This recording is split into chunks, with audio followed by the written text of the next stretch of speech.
Ano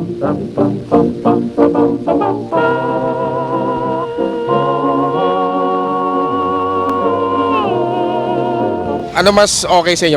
Ang lalaki may bigote o walang bigote? Wala. Bakit? Pangit tignan eh. May bigote kasi nakakakilit eh. Ayoko, mas maganda yung walang bigote, mas gwapo.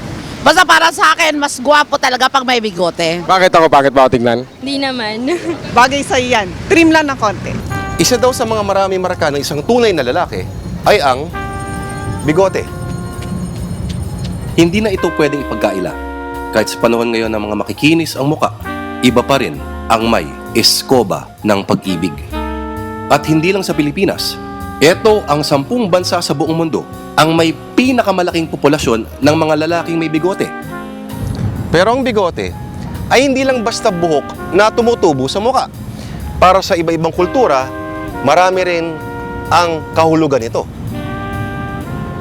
Para sa mga makulumang Grego at mga Hindu, ito raw ay simbolo ng karunungan.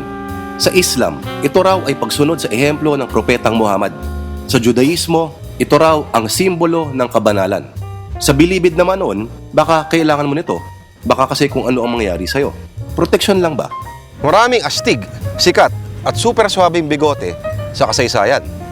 Mula kay Hesukristo hanggang kay Hitler, mula Karl Marx hanggang Groucho Marx, mula kay Plato hanggang Fidel Castro, hanggang kay Salvador Dali, hanggang kay Speedy Gonzales.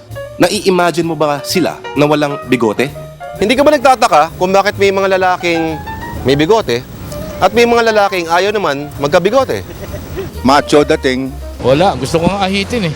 Eh, maganda raw kung magdala bigote. Manly tingnan eh. Parang medyo tumanda ng konti. Eh, mas maganda kasi at saka pugi ang dating pag may bigote. Mukhang kriminal. Pero depende naman yun sa bigote, syempre. Pero tandaan, meron ding chicks na may bigote. Pero sa tingin nyo ba, nakakadagdag ba sa dating ng isang pinuno ang pagkakaroon ng bigote?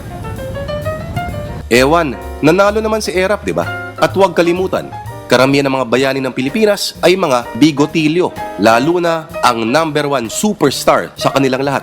So kung simbolo ito ng tapang, talino at paninindigan, bakit di kaya natin subukan ang ganito? Baka magkaroon ng malaking pagbabago sa pananaw mo sa kanya.